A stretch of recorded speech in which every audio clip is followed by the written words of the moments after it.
this morning we will reveal to you the result of your request for comparison and analysis of fingerprints submitted to your end by the Bureau of Investment to be compared to the fingerprint records in our master files. Before I reveal, I would like to tell you that this identification is a unique identification given to us by the Almighty. Ito po ang identification ng tao by means of skin patterns.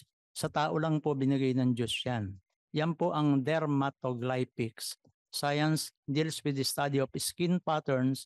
Sa 4 branches po niyan, meron po tayong dactyloscopy sa daliri, chiroscopy sa palad, and podoscopy sa talampakan at ang poroscopy po sa sweat pores.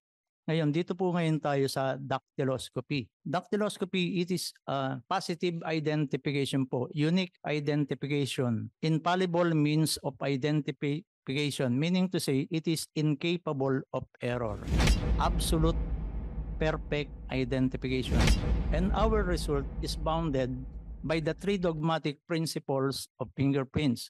We have the principle of constancy or the principle of permanency, meaning to say that fingerprints are immutable, perennial, and individual from the beginning of the 3rd month of the embryonic period until decomposition sets in after death.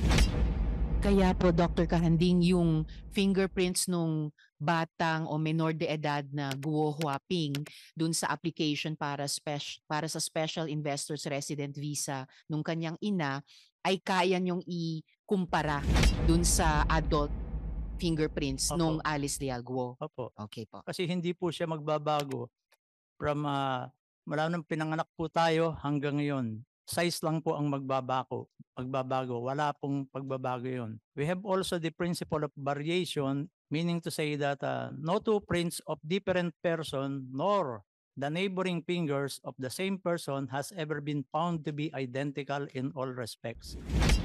Bilyon po ang tao sa mundo, wala po tayong magkatulad na fingerprints, even identical twins, triplets, quadruplets, quintuplets, o kahit ilan pa pong bata ang sabay-sabay pinanganak, wala pa rin pong magkakatulad na fingerprints. Kahit yung isang tao po, sa 10 daliri mo, wala pa rin pong magkakatulad dyan.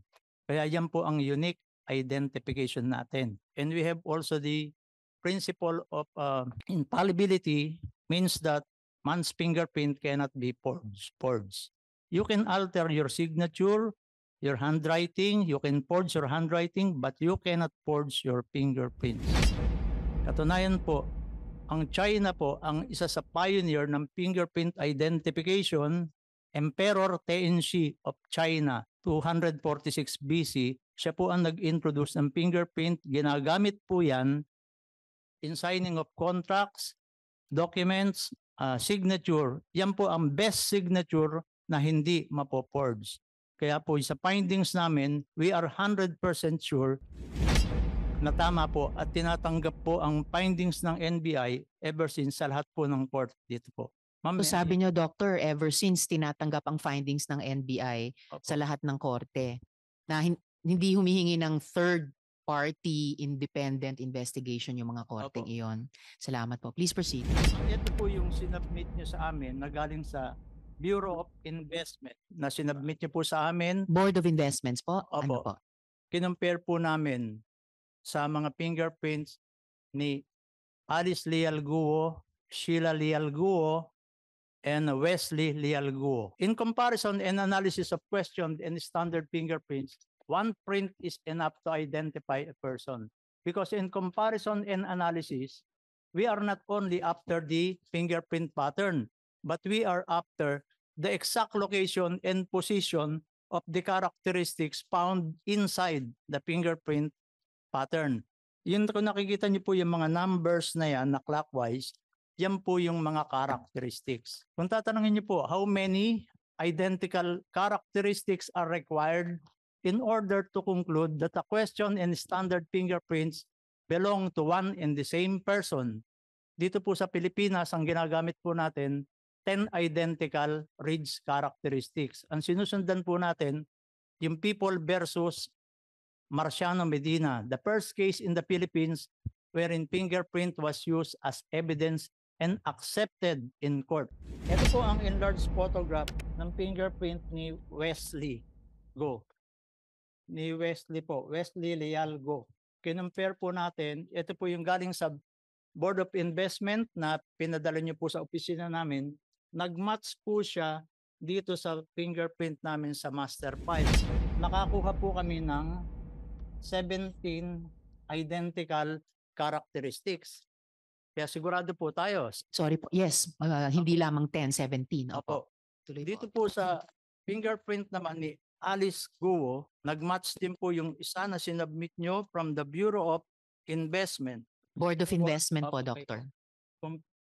At ito po yung kay Alice Leal Guo na sa amin pong master files. Nakakuha po kami ng 11 points. Doon naman po sa pagtatanong nyo para ma-confirm po natin ang kanyang identity, meron po kaming enlarged photograph ng fingerprint ni Alice Guo na compare po namin doon sa fingerprint na alien fingerprint card na March 28, 2006. Na compare po namin, nakakuha po kami ng 18 identical page characteristics. Kaya sure po tayo ngayon na si Alice Guo po at si Guo Waping ay isang tao lamang po. Si Wesley, ganun din po. Si Wesley Go at si Guo Xiang Dian ay isang tao lang po. That's the end of our presentation. Thank you very much.